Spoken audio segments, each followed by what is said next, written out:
Hello everyone, welcome to Aryan officers academy.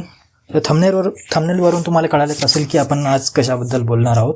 हो, आपण SSC-CGL त्यांची तयारी कशी करायची आणि एवढ्या कमी वेळामध्ये SSC-CGLला क्रॅक कसं करायचं याबद्दल बोलणार आहोत. तर आजच्या व्हिडिओमध्ये तुम्हाला SSC-CGL पूर्ण माहिती मिळेल.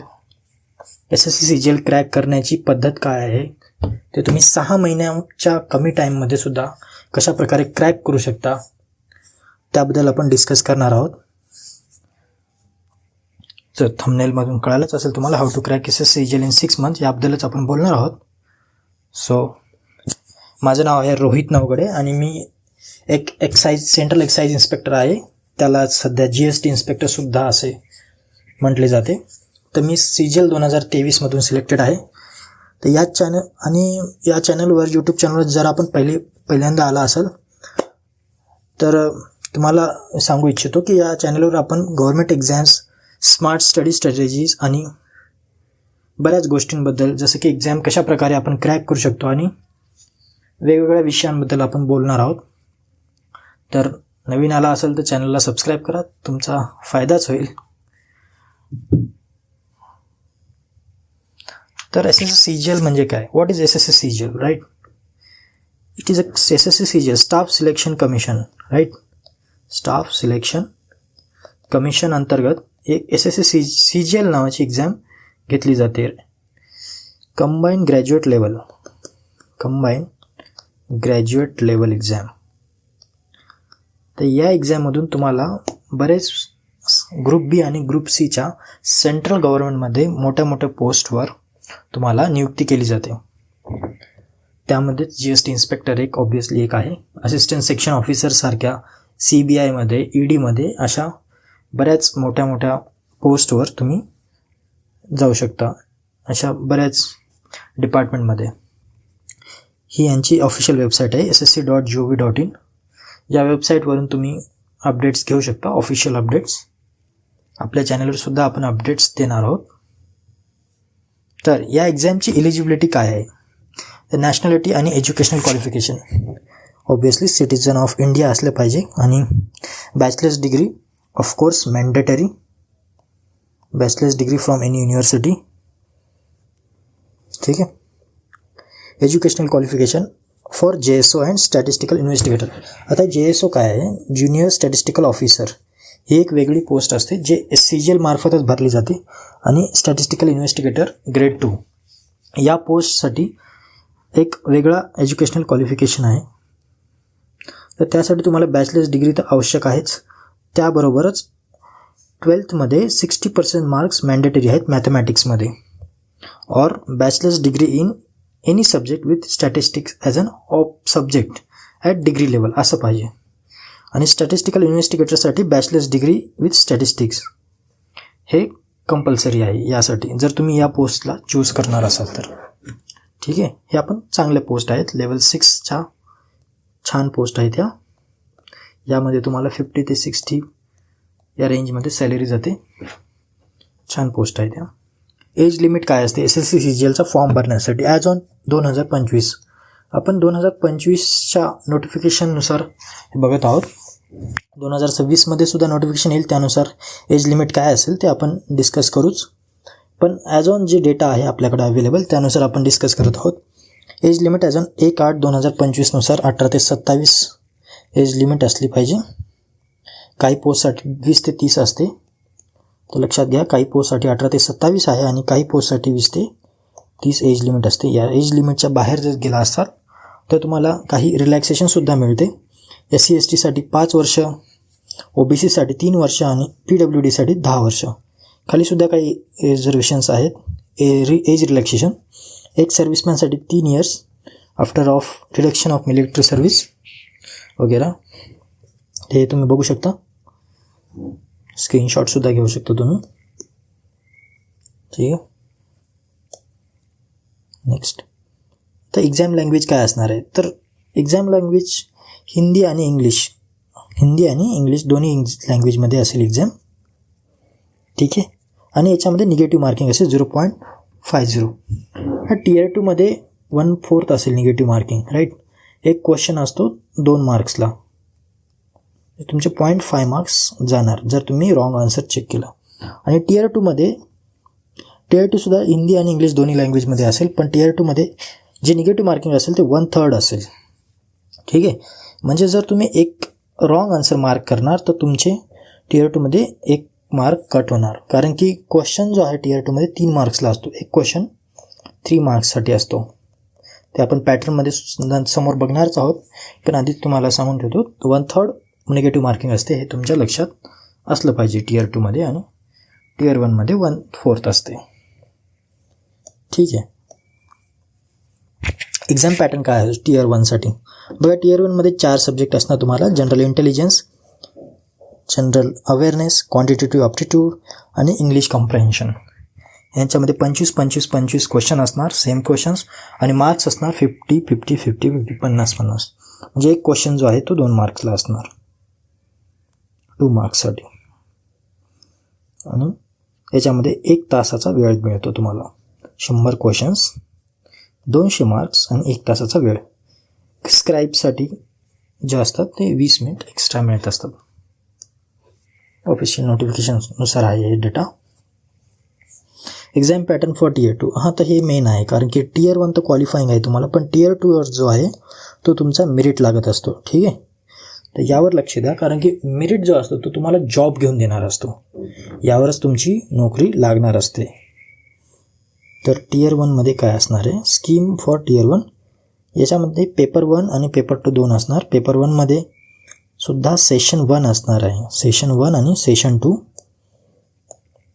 सेशन 1मध्ये काय असणार? ठीक आहे, सेशन 1मध्ये सेक्शन 1 मॅथमॅटिकल ॲबिलिटी आणि रिझनिंग, म्हणजे मॅथ्स आणि रिझनिंग असणार. मॅथ आणि रिझनिंग असणार. 30 क्वेश्चन आणि किती? 90 मार्क्स. एक क्वेश्चन 3 मार्कला असतो, राईट? 30 क्वेश्चन 90 मार्क्स, म्हणजे 180 मार्काला हा सेक्शन 1 असणार आहे तुमचा. आणि सेक्शन 2मध्ये तर अजून जास्त. English comprehension, English language and comprehension 45 मार्काला, आणि ते कितीला असणार? 45. आणि जनरल अवेअरनेस असणार 25 मार्काला, जे तुमचं GK असणार आहे. GK आणि GS दोन्हीसुद्धा. बऱ्याच जणांना कन्फ्यूज होतं GK आणि GS म्हणजे. ते पुढे बघणारच आहोत आपण. GSवर लेक्चर्स आपण घेणार आहोत. तर हे दोन्ही मिळून जे 70 क्वेश्चन असेल त्याला 210 मार्क्स असणार. बराच मोठा आहे. इथे 180 आहेत, पण इथे 210 आहेत. इथे वेटेज जास्त आहे. बरेच जण काय करतात, GSला अवॉइड करतात वाचण्यासाठी, आणि मॅथ आणि रिझनिंगमध्ये आउट ऑफ घेण्याचा प्रयत्न करतात. पण GSला जेव्हा तुम्ही हे करणार, जे की 75 मार्क्सला आहे, तर तुमचा रिझल्ट नाही येणार मित्रांनो. GSला करावंच लागणार आहे तुम्हाला. ठीक आहे. आणि सेक्शन 3 कॉम्प्युटर नॉलेज टेस्ट, हे क्वालिफाईंग असणार आहे, पण हे मॅन्डेटरी असणार आहे, कारण की याचा कट ऑफसुद्धा लागतो. जे भले तुम्ही यामध्ये आउट ऑफ घेणार सेक्शन 1 आणि सेक्शन 2, जर सेक्शन 3 जर तुम्ही क्वालिफाय नाही झालात तर मित्रांनो तुम्ही फेल असणार आहात. या एक्झाममधून बाहेर जाऊ शकता तुम्ही. तर हे कॉम्प्युटर नॉलेज टेस्टसुद्धा तुम्हाला पास करावे लागेल ॲटलिस्ट. यावर मेरिट नाही लागणार, पण तुम्हाला हे पास करावं लागणार. 20 क्वेश्चन 60 मार्काला असणार आहे. आणि त्यानंतर काय असणार? सेशन 2मध्ये डेटा एंट्रीज टायपिंग टेस्ट. ही इझी असते मित्रांनो. तुम्ही प्रॅक्टिस करणार रोज तर तुम्हाला येऊन जाईल. डेटा एंट्री स्पीड असते. 15 मिनिट्सचा वेळ दिला असतो. स्क्राईबसाठी जे एलिजिबल कॅन्डिडेट्स असतात त्यांना 20 मिनिटाचा वेळ दिला जातो. ठीक आहे, तर इझी असतो हा. हे टायपिंगने येऊन जाईल तुम्हाला. 15 मिनिट्सचा क्वेश्चन वेळ असतो याला. पेपर 2 हा स्टॅटिस्टिक्सचा असतो. जे JSO आणि स्टॅटिस्टिकल इन्व्हेस्टिगेटरसाठी तयारी करत आहेत, जे एलिजिबल स्टुडंट्स आहेत त्यांना हा पेपर द्यावा लागतो. मॅन्डेटरी असतो हा. प्रत्येकाला नसतो. जर तुम्ही इथपर्यंत जरी दिला तरी चालेल. 100 क्वेश्चन 200 मार्क. ठीक आहे, JSO आणि स्टॅटिस्टिकल इन्व्हेस्टिगेटरसाठी. हा आहे टियर 2चा पॅटर्न. पॅटर्न असा पाठ झाला पाहिजे तुम्हाला की विसरता कामा नये. ठीक आहे, कारण की ही एक्झाम आपली भविष्य ठरवणार आहे. Syllabus for tier 1. टियर 1चा सिलेबस आहे हा, बघू शकता. General intelligence, general awareness, quantitative aptitude. एक टॉपिक आपण करणार आहोत. प्रत्येक टॉपिक इम्पॉर्टंट आहे, असं नाही आहे की कोणतं इम्पॉर्टंट नाही. बरेच क्वेश्चन आहेत. तसंच आपण PYQ बेस्ड क्वेश्चन घेणार आहोत यावर. आणि एक्झामला ऑब्वियसली क्रॅक करू नंतर. Syllabus for tier 2 number system, fundamental arithmetic, ratio, algebra, geometry, mensuration, trigonometry, probability बरेच आहेत. हे मॅथ्सचा सिलेबस. आणि हा इंग्लिश आणि GS रिझनिंग आणि जनरल इंटेलिजन्स. हे बघू शकता तुम्ही, स्क्रीनशॉट घेऊ शकता. तसं काही हे नाही आहे, गरज नाही, आपण समोर बघणारच आहोत हे सिलेबसबद्दल. हे जनरल अवेअरनेसचं सिलेबस, कम्प्युटर नॉलेजसाठी हा सिलेबस, कम्प्युटरसाठी, आणि GS GK. ठीक आहे. Statistics paper syllabus. ठीक आहे. पेपर 2 साठी हा सिलेबस असणार आहे. तुम्ही स्क्रीनशॉट घेऊ शकता. हा सिलेबस असणार आहे स्टॅटिस्टिक्स JSO आणि स्टॅटिस्टिकल इन्व्हेस्टिगेटरसाठी ग्रेड 2.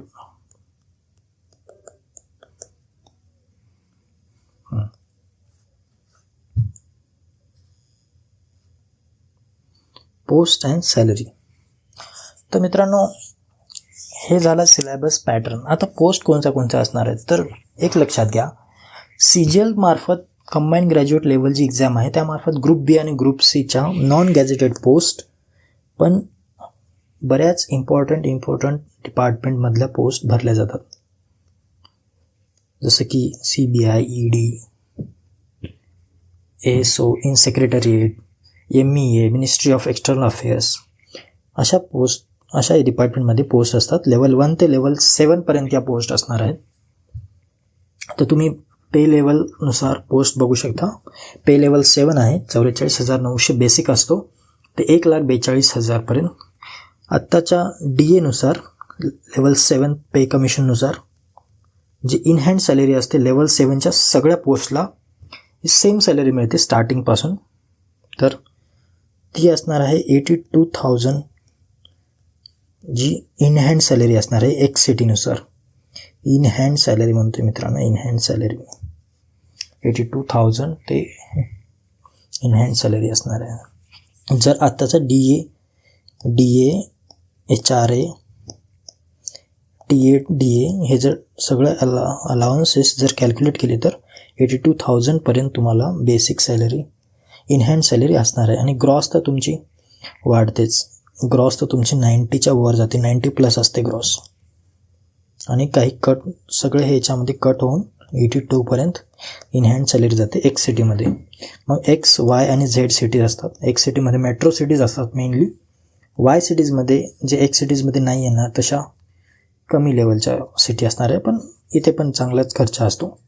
Z सिटीज या X आणि Y मध्ये जे नसणार आहेत ते ऑल अदर सिटीजमध्ये येतात, Z सिटीज. जेव्हा तुम्ही डिपार्टमेंटमध्ये जाणार तुम्हाला हे कळून जाईल. तेवढा लक्षात घ्या की 80+ तुमची सॅलरी असेल जेव्हा तुम्ही लेवल 7च्या पोस्टमध्ये असणार आहे. त्यामध्ये ASO in CSS, ASO in IB intelligence bureau, ASO in ministry of railways, external affairs, AFHQ, electrics and information technology आणि अदर मिनिस्ट्रीजमध्ये सुद्धा CBDT, इन्कम टॅक्स, सगळ्यात अट्रॅक्ट करणारी पोस्ट इन्कम टॅक्स ऑफिसर या पोस्टमध्ये तुम्ही जाणार. ही सुद्धा लेवल 7ची पोस्ट आहे. Income inspector central excise, CBIC, GST inspector सुद्धा म्हटलं जातं. इन्स्पेक्टर कस्टम्स, प्रिव्हेंटिव्ह ऑफिसर म्हणतात त्याला. इन्स्पेक्टर एक्झामिनर, या 2 ज्या पोस्ट आहेत त्या कस्टम्सच्या पोस्ट आहेत. छान पोस्ट आहेत यासुद्धा. आय रिकमेंड तुम्ही कस्टमसाठी बिलकुल ट्राय केलं पाहिजे. It's very respective job. Assistant enforcement officer, ED म्हणतात, directorate of enforcement, department of revenue. Okay, EDच्या पोस्ट आहेत बघा. ED आलं ना, ED. CBI, कोणाला CBIमध्ये जाण्याची इच्छा असेल तर जाऊ शकता. सब इन्स्पेक्टर डायरेक्ट पोस्ट आहे CBIची. इन्स्पेक्टर ऑफ पोस्टमध्ये डिपार्टमेंट ऑफ पोस्टमध्ये inspector post. Central bureau of नार्कोटिक्समध्ये इन्स्पेक्टर लेवलची पोस्ट आहे बघा. सेक्शन हेड म्हणून एक पोस्ट आली आहे, director general of foreign trade. ठीक आहे, ही एक नवीन पोस्ट आली आहे यामध्ये नोटिफिकेशनमध्ये. तर अशा सगळ्या पोस्ट आहेत, तुम्ही ट्राय करू शकता. लेवल 7च्या पोस्ट आहेत. स्क्रीनशॉट घेऊ शकता तुम्ही तुमच्या रेफरन्ससाठी. ठीक आहे. लेवल 6च्या पोस्ट. ठीक आहे. लेवल 6च्या सुद्धा चांगल्या पोस्ट आहेत. ASO in other ministries, executive assistant, CBIC, GST मध्ये एक्झिक्युटिव्ह असिस्टंट असतो. Research assistant, divisional accountant, best post आहे डिव्हिजनल अकाउंटंटची कॅगमध्ये. Sub inspector in NIA, national investigation agency. बघा, sub inspector in narcotics control bureau, हे सुद्धा छान पोस्ट आहेत. JSO हे जे म्हटलं होतं, JSO सुद्धा लेवल 6ची पोस्ट आहे. स्टॅटिस्टिकल इन्व्हेस्टिगेटर ग्रेड 2 आणि ऑफिस सुपरिटेंडंट असतो इन्कम टॅक्समध्ये, CBDT मध्ये. ठीक आहे. हे लेवल 6च्या पोस्ट आहेत. स्क्रीनशॉट घेऊ शकता तुम्ही. लेवल 5च्या पोस्ट ऑडिटर वगैरे, अकाउंटंट या पोस्ट आहेत. 29,200 ते 92,300 बेसिक पे असतो यांचा. या पोस्टची सॅलरीसुद्धा 40 ते 50,000च्या रेंजमध्ये असते इन हँड सॅलरी. आणि level 4 postal assistant, senior secretariat assistant, यांचेसुद्धा चांगले हे असतात, सॅलरी असते. 40 ते 45,000पर्यंत इन हँड सॅलरी जाते लेवल 4च्या पोस्टला. छान पोस्ट आहेत यासुद्धा. Tax assistant, sub inspector, central bureau of नार्कोटिक्समध्ये सब इन्स्पेक्टर असतो. आता बघू शकता खालच्या लेवल 4पर्यंत सुद्धा पोस्ट एकदम बढिया पोस्ट आहेत. तर ट्राय करायला काय हरकत आहे. एक लक्षात घ्या मित्रांनो, सेंट्रल गव्हर्नमेंटमध्ये एक लक्षात आलेलं आहे जेव्हा आम्ही सुद्धा काम करतो की नॉर्थ इंडियन्स हे लोक जास्त असतात. तर हा व्हिडिओ बनवण्याचा उद्देश आणि हा चॅनल सुरू करण्याचा उद्देश हाच आहे की मराठी लोकांनी सुद्धा सेंट्रल गव्हर्नमेंटमध्ये यायला पाहिजे. आम्हाला सुद्धा इंटरेस्ट येईल ना, मराठी लोक जेव्हा येतील काम करण्यामध्ये सोबत. ऑब्वियसली असं काही हे नाही आहे, पण मराठी लोकांचा सुद्धा टक्का वाढला पाहिजे ना सेंट्रल गव्हर्नमेंटमध्ये. तर एक बघा, ट्राय करा. छान पोस्ट आहेत, असं नाही आहे की. Physical and medical standard for various post. तर बघा कसं आहे, काही ज्या पोस्ट आहेत ज्या की फील्ड जॉबमध्ये असतात, राईट. तर तशा पोस्टला कसं आहे, वेगळा क्रायटेरिया असतो. तर त्यामध्ये फील्ड जॉबसाठी काही रिक्वायरमेंट्स असतात, फिजिकल रिक्वायरमेंट्स असतात. तर या पोस्ट आहेत त्याच्यामध्ये काही तुम्हाला फिजिकल रिक्वायरमेंट्स असणार आहेत. इन्स्पेक्टर इन सेंट्रल एक्साइज म्हणजे GST इन्स्पेक्टर, एक्झामिनर, कस्टम्समध्ये एक्झामिनर असतो, CBICमध्येच डिपार्टमेंटमध्ये असतो. आणि इन्स्पेक्टर प्रिव्हेंटिव्ह ऑफिसर असतो. ठीक आहे. प्रिव्हेंटिव्ह ऑफिसर हा कस्टम्समध्ये PO म्हणतात त्याला सुद्धा पांढरी वर्दी असते, युनिफॉर्म असतो, व्हाईट युनिफॉर्म. एकदम बेस्ट जॉब आहे ती पण. Inspector in CBN, central bureau of narcotics. ठीक आहे. हे सुद्धा एक रिस्पेक्टिव्ह जॉब आहे, रिस्पेक्टफुल जॉब आहे. सब इन्स्पेक्टर इन CBN ही सुद्धा. तर एवढं लक्षात घ्या की या सगळ्या जॉब्सला फिजिकल रिक्वायरमेंट ही अलग असणार आहे.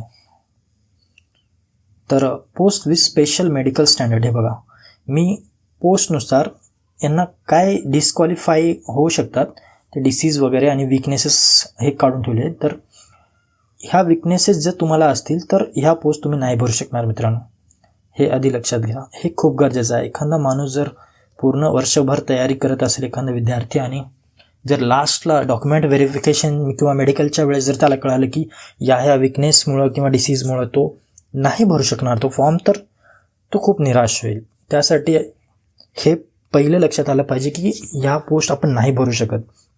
तर हे बघा, inspector in central excise, examiner, preventive officer, कस्टम्सच्या ज्या पण पोस्ट आहेत, आणि GST इन्स्पेक्टर, आणि inspector in CBN, sub inspector in CBN. ठीक आहे. आणि इन्स्पेक्टर इन CBN यासाठी ह्या विकनेसेस आहेत. फ्लॅट फूट, नॉक नी, व्हेरिकोस व्हेन्स. तर हे तुम्ही बघू शकता. ह्यापैकी काहीही तुम्हाला असेल तर आधीच डॉक्टरकडे जा आणि विचारा, कारण की तुम्ही या पोस्टसाठी ह्या विकनेसेस असल्यानंतर नाही भरू शकत. मिनिमम हाईट आणि चेस्ट वेट हे बघू शकता. मिनिमम हाईट किती आहे, 157 सेंटीमीटर वगैरे. या सगळ्या आयसाईट, नॉर्मल विजन पाहिजे. हे वॉकिंग फिजिकल टेस्ट तर तुम्ही पास करणार, इझी असतं हे.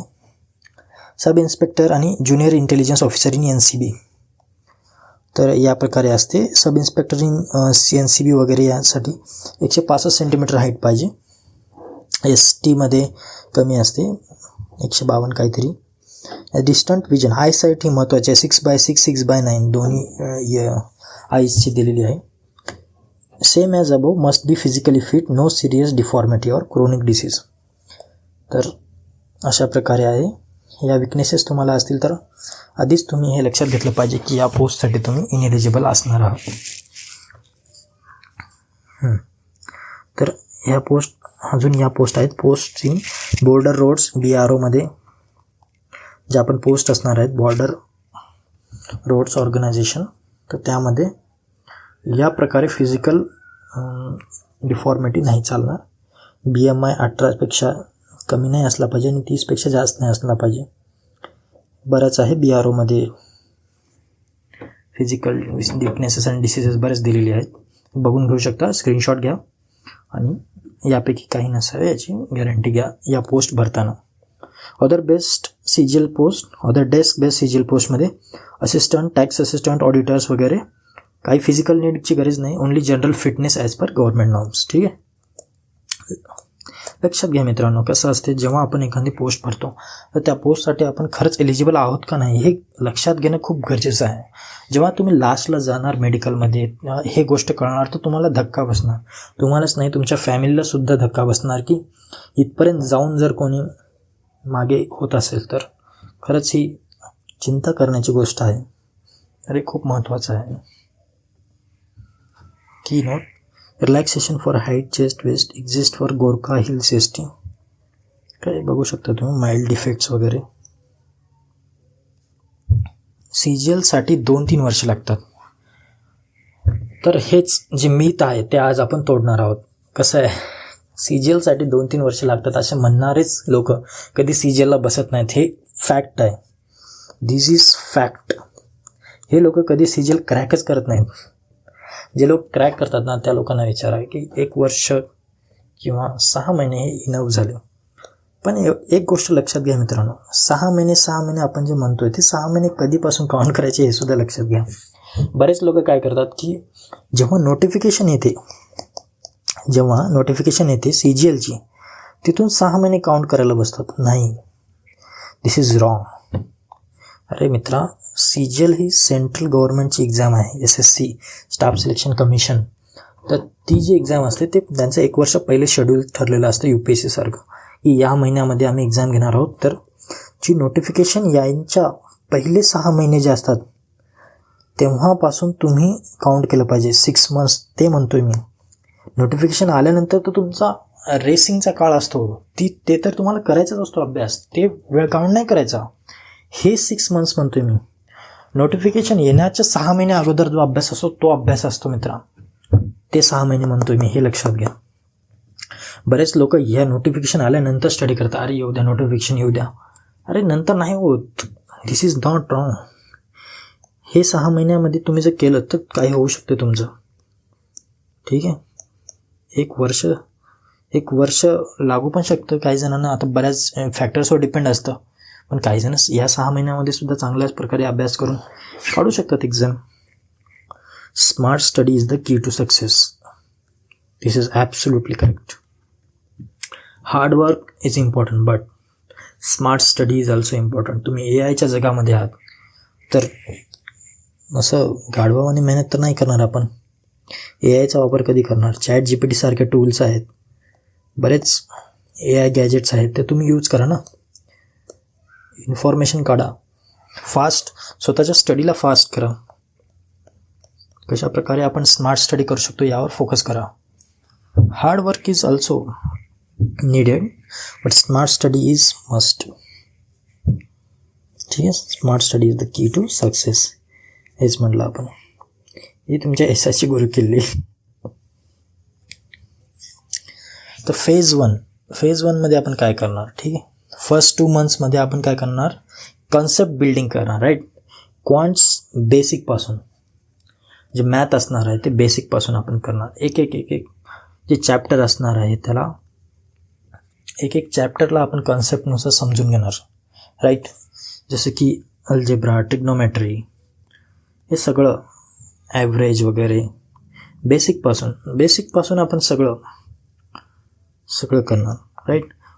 आणि टेबल्स, स्क्वेअर्स, क्यूब्स, हे तर तुम्हाला तोंडी पाठ पाहिजे. स्क्वेअर्स, क्यूब्स, याशिवाय पर्यायच नाही मित्रांनो. हे जर नाही आलं ना कॅल्क्युलेशनमध्ये तुम्ही वीक असणारच. कारण की जे CGL करतायत ना ऑलरेडी त्यांना हे अशा प्रकारे रटून असते ना की बस क्वेश्चन येऊ द्या, फक्त क्वेश्चन येऊ द्या, याची वाट बघत असतात त्यांनी. तर तुम्हाला जर एज घ्यायची असेल एक्झाममध्ये तर हे सगळ्या गोष्टी तुम्हाला आल्याच पाहिजे. It is must things. ठीक आहे. यासाठी मी तुम्हाला सोर्सेस सांगेल. तर गगन प्रताप वगैरे, गगन प्रताप सर आहेत, Aditya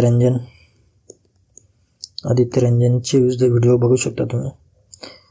I preferably must you see Aditya Ranjan सरचे व्हिडिओज मला चांगले आवडतात आणि मी सुद्धा त्यांना फॉलो केलेला आहे बऱ्याच प्रकारे. तर तुम्ही आदित्य रंजन सर किंवा गगन प्रताप सरांचे व्हिडिओ बघू शकता मॅथ्ससाठी. बाकी जणांना मी नाही रिकमेंड करणार. तर तुम्ही तुमच्या हिशोबाने बघू शकता नंतर जर तुम्हाला चांगले वाटतील. इंग्लिश ग्रॅमरसाठी मस्ट आहे. नेतू मॅमचे व्हिडिओ तुम्ही बघू शकता. प्लेन टू पॅरामाउंट एक बुक येते, प्लेन टू पॅरामाउंट. तर यामध्ये ग्रॅमर रूल्स आहेत. ते ग्रॅमर रूल्स तुम्ही रोज वाचा. माझं म्हणणं आहे रोज एक तरी रूल्स वाचा कमीत कमी. काय जास्त रूल्स नाही आहेत त्यामध्ये, पण ॲटलिस्ट एक चॅप्टरचे तरी रूल्स वाचून घ्या. आणि होकॅब तर डेली आहे बाबा. होकॅबशिवाय पर्यायच नाही. ब्लॅक बुक रोज वाचा रोज. मी तर 100चं टार्गेट देईल, पण ॲटलिस्ट 10ने तरी सुरुवात करा. जे 10चं 15 करा, 15चं 20, 20चं 25, असं करत 100पर्यंत जेव्हा जाईल तेव्हा जाईल तुमचं. पण ॲटलिस्ट 10ने तरी सुरुवात करा. रोज वोकॅब वाचायचं, रोज वन वर्ड वगैरे सगळं, वन वर्ड सबस्टिट्यूशन, त्याच्यामध्ये सिनॉनिम्स, अँटोनिम्स सगळं वाचा. Reasoning basics to high level, यासाठी सुद्धा तुम्हाला सोर्स सांगेल मी. एक टीचर आहेत. Current affairs daily 30 minutes. The Hindu बुकमधून द हिंदू न्यूजपेपरसुद्धा वाचू शकता तुम्ही, किंवा मग तुमच्या हिशोबाने जो पण इंडियन एक्सप्रेस असेल, किंवा करंट अफेअर्सचे मॅगझिन वाचा, जाऊ दे सोडून द्या. मॅगझिन येते मंथली मॅगझिन, ते वाचू शकता तुम्ही करंट अफेअर्ससाठी. ठीक आहे. 30 मिनिट द्या, जास्त गरज नाही. करंट अफेअर्सवर जास्त क्वेश्चन नाही आहेत SSCच्या एक्झाम्समध्ये. 2 ते 3 क्वेश्चन तुम्ही एक्सपेक्ट करू शकता करंट अफेअर्सचे. त्यापेक्षा जास्त तर तुम्ही एक्सपेक्ट नाही करू शकत. आणि ते सुद्धा कोणत्या इयरचे येतील ते पण तुम्हाला नाही सांगता येणार. बस एक रेफरन्ससाठी 20-30 मिनिट वाचा, कारण की करंट अफेअर्स वाचल्याने तुमचं नुकसान तर नाही होणार. बऱ्याच गोष्टी तुम्हाला कळून जातील त्याबद्दल. जनरल स्टडीज डेली 1 आवर मिनिमम, हे तर तुमचं मस्ट आहे बाबा. जनरल स्टडीजला तुम्ही अवेअर नाही. जनरल स्टडीज म्हणजे काय? हिस्ट्री, जॉग्राफी, सायन्स सगळं. History, geography, science, socials, okay, biology, physics, chemistry, याचे आपण व्हिडिओ घेणार आहोत GSचे. तर डेली 1 आवर मिनिमम द्या. आणि जनरल स्टडीजसाठी लुसेंट इंग्लिशमध्ये मी तुम्हाला रेकमेंड करेल. GK हे तुमचं बायबल असल्यासारखं आहे. जोपर्यंत तुम्ही SSC एक्झाम पास नाही करणार ना, तोपर्यंत हे बायबलचं काम करेल तुम्हाला. डेली वाचायचं तुम्ही, डेली. मी जेव्हा प्रिपेअर करत होतो त्यावेळेस माझ्या बॅगमध्ये नेहमी असायचं लुसेंट. तर कधी नाही तर नाही 20 मिनिट तरी लुसेंट इंग्लिशचं वाचाच तुम्ही. जर तुम्हाला इंग्लिश नाही समजत असेल तर हिंदी वाचा, पण काही करून लुसेंटला सोडू नका, कारण की हे तुमचं बायबल असल्यासारखं आहे. बरेच जण म्हणतात यामधून क्वेश्चनच नाही आहेत. अरे बाबा, पण कन्सेप्ट जे असतात ना ते लुसेंटचेच असतात. याच्या बाहेर नाही जात कधी क्वेश्चन, असं मला तरी लक्षात आलेलं आहे. प्रत्येक एक्झाममध्ये फायदा झालेला आहे लुसेंटचा मला. तर हे बघा, तुम्ही एक असं बरेच लोक म्हणतात की तुम्ही एका सोर्सला फॉलो करा, तुम्हाला भेटून जाईल सगळं. अरे नाही होत बाबा असं काही. सगळं करावं लागतं. जनरल स्टडीज एक असा विषय आहे, तुम्हाला सगळं करावं लागतं. व्याप्तीमध्ये करावं लागेल तुम्हाला. लुसेंटसुद्धा वाचावं लागेल तुम्हाला जनरल स्टडीजसाठी. कन्सेप्टसुद्धा बिल्ड करावं लागतील हिस्ट्री, जॉग्राफी, सायन्समधल्या. आणि तुम्हाला स्वतःसुद्धा क्वेश्चन्स करावं लागतील प्रॅक्टिस, जे PYQ असतील. याशिवाय नाही होणार. कोणी असा देव येऊन तुम्हाला आशीर्वाद नाही देणार की तुम्ही या आणि मी तुम्हाला सगळं सांगतो. नाही, असं नाही होत. ठीक आहे. तर लुसेंट वाचा. फेज 2 काय करणार आपण? नेक्स्ट 2 मंथ्समध्ये practice plus PYQ, right. Practice करणार आपण, राईट, आणि PYQ सॉल्व करणार. Last 5 years PYQ. 5 वर्ष किंवा मग 3 इयर्सचे तरी ॲटलिस्ट मिनिमम 3 इयर्स, याच्या कमी तरी करू नका, राईट. सेक्शनल टेस्ट देणार, quant, reasoning, English. Sectional test तर मस्ट आहेत. मॉक्स द्यायचं, जर तुमचा सिलेबस झाला असेल तर मॉक्स द्यायला काही हरकत नाही आहे तसं. GK कॅप्सूल्स आणि PYQ videos by Parmar SSC. जर तुम्हाला हिंदी इंग्लिशमध्ये प्रॉब्लेम नसेल तर परमार SSC सर बेस्ट आहेत. परमार SSC जे चॅनल आहे ते GK GSसाठी बेस्ट आहे. जर तुम्हाला हिंदीमध्ये इंग्लिशमध्ये प्रॉब्लेम नसेल तर त्यांनी छान शिकवतात. तर GK कॅप्सूल आणि PYQ व्हिडिओज तुम्ही बघू शकता परमार SSCकडून. तुमचं बऱ्यापैकी कन्सेप्ट क्लिअर होतील GKच्या. ठीक आहे. त्यांची PYQ सिरीज येते परमार SSC सरांची, ते पाहू शकता तुम्ही. हिंदीमध्ये असते, छान शिकवतात. मी सुद्धा त्यांच्याकडून शिकलो, त्यामुळे मी तुम्हाला रेकमेंड करेल की परमार SSCचे व्हिडिओज बघा. त्यांच्यापेक्षा बेस्ट सोर्स तर आत्तापर्यंतसुद्धा मला वाटला नाही कोणता आहे. ठीक आहे. GKचे कॅप्सूल्स येतात ते सुद्धा तुम्ही बघा. आणि आपलं लुसेंट तर आहेच. लुसेंट तर मस्ट आहे, मस्ट लुसेंट. ठीक आहे. आणि फेज 3मध्ये काय करणार, last 2 months mock test plus revision. Mock test plus revision daily two full mocks, right.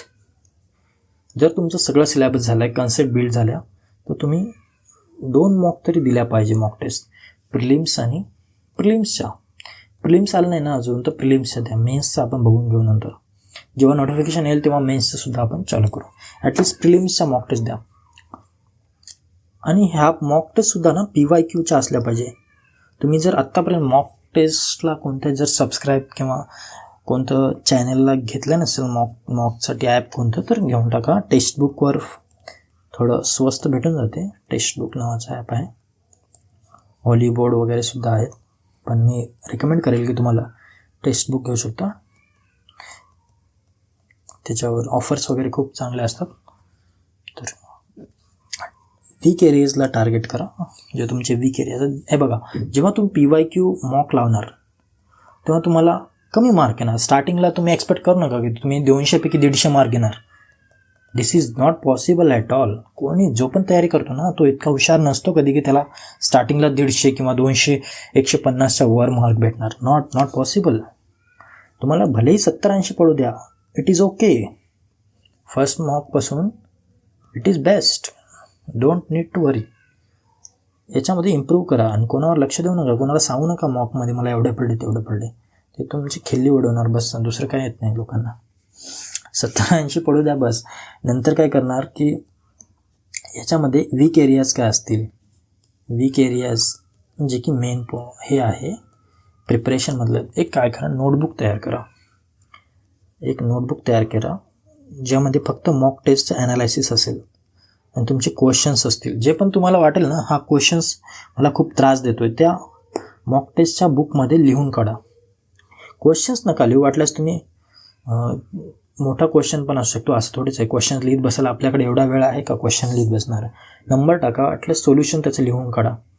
आणि ते सोल्युशन का लिहून काढायचं, कारण की एखाद्या वेळेस कसं असतं, हे जे क्वेश्चन असतात ना ते तुम्हाला मेन एक्झाममध्ये त्रास देतात. तर त्यामुळे काय करायचं, ह्या क्वेश्चन्सला लिहून काढायचं आणि नंतर यांचे सोल्युशन जेव्हा आपण रिव्हिजन करतो तेव्हा बघायचं, अरे या क्वेश्चनने मला त्रास दिला होता. तर हे नंतर आपल्या लक्षात येऊन जाते जेव्हा आपण रिव्हिजनचा टाईम येतो तेव्हा. ठीक आहे. तर मॉक टेस्टमधले वीक एरियाज तुम्ही निवडणार, जे हे ते टार्गेट करणार वीक एरियाजला, आणि ते कॉन्सेप्टला सुद्धा आपण नंतर स्टडी करणार. राईट. जे वीक एरियाज आलेत, मग ते वीक एरियाजमध्ये ॲव्हरेजचा एखादा क्वेश्चन असेल, तो कॉन्सेप्ट तुम्हाला कळाला नाही, तर त्या ॲव्हरेजच्या क्वेश्चनला इथे लिहून करणार आणि त्याचं सोल्युशनसुद्धा मॉक टेस्टमध्ये तुम्हाला भेटून जाते खाली. तो सोल्युशनसुद्धा आपण इथे घेणार. जर तुम्हाला प्रॉब्लेम येत असेल तर तुम्हाला सुद्धा कॉन्टॅक्ट करू शकता, आपण त्याचे सोल्युशन्स घेऊ. ठीक आहे. Time management, solve paper in 60 minutes, हे खूप महत्त्वाचं आहे मित्रांनो. जेव्हा पण तुम्ही मॉक देणार ना तर स्वतःशी इमानदार राहा, ऑनेस्ट राहा की 60 minutesमध्येच हा पेपर झाला पाहिजे. एका जागी बसा, कोणत्या कॉर्नरमध्ये जाऊन एका जागी जिथे तुम्हाला कोणी डिस्टर्ब नाही करणार, तो पेपर 60 minutesमध्ये झाला पाहिजे. हे ट्राय करा. त्याला काही जण काय करतात, पॉज करणार, काहीतरी काम आलं बाहेर जाणार, पॉज करणार, काहीतरी याने विचारलं, काहीतरी सांगितलं, असं नाही करायचं. हे मॉक टेस्टचं हे नाही आहे. जेव्हा तुम्ही पेपर चालू झाला ना, तर स्टार्ट होईपर्यंत एकाच जागी बसायची सवय लावा. त्याने काय होणार, तुमची कन्सिस्टन्सी जे पेपर देण्याची आहे ते तुम्हाला सवय लागून जाईल. हे फेज 3मध्ये जेव्हा तुम्ही येणार ना, तर ही सवय लावून घ्या. 60 मिनिटमध्ये तो प्रिलिम्सचा पेपर झाला पाहिजे. भले तुम्हाला येऊ द्या नाही येऊ द्या, पण 60 मिनिट्समध्येच करा ते. ठीक आहे. तर पेपर सॉल्व करायची सुद्धा मेथड असते, मी तुम्हाला सांगेल व्हिडिओजमध्ये, नेक्स्ट व्हिडिओमध्ये कशा प्रकारे तुम्ही एखाद्या मॉक टेस्टला तुम्ही सॉल्व करणार आणि वीक एरियाजवर कसे कंट्रोल करणार, कसे वीक एरियाज कोणते आहेत म्हणजे त्यावर लक्ष कसं द्यायचं त्याबद्दल आपण डिस्कस करू. GK आणि करंट अफेअर्स रिव्हिजन. ज्यावेळेस तुमचं GS आणि हे सगळं झालं असणार, GS जर झालं असेल तर त्याच्या रिव्हिजनला स्टार्ट करा. हे बघा, रिव्हिजनसाठी मी रिकमेंड करेल की तुम्ही स्वतःचे नोट्स काढा. भले कोणी किती पण चांगले नोट्स देऊ द्या, पण ते नोट्स जे असतात ते त्याच्या पर्स्पेक्टिव्हनुसार असतात. प्रत्येकाचा पर्स्पेक्टिव्ह हा अलग असू शकतो. त्यामुळे तुम्ही काय करणार की स्वतःचे नोट्स करणार आणि रिव्हिजन करणार. लास्ट मोमेंटला हेच नोट्स जे आहेत ते तुम्हाला कामाला येतील. ठीक आहे. करंट अफेअर्ससाठी आणि GS GKसाठी. तर क्वांटसाठी तेच जे मी सोर्सेस तुम्हाला सांगितले, Gagan Pratap sir, Aditya Ranjan sir, plus last 5 years PYQ. ठीक आहे. इंग्लिशसाठी plinth to paramount for grammar rules आणि ब्लॅक बुक, सॉरी इथं ब्लॅक टू बुक झाले, तर ब्लॅक बुक असणार आहे black book for English vocab. Okay. आणि इथे काय असेल, रिझनिंगसाठी काय असणार, पिनॅकल रिझनिंग आणि or any other PYQ available in the market. तर तुम्ही PYQ बुक घेऊ शकता रिझनिंगसाठी कोणते सुद्धा.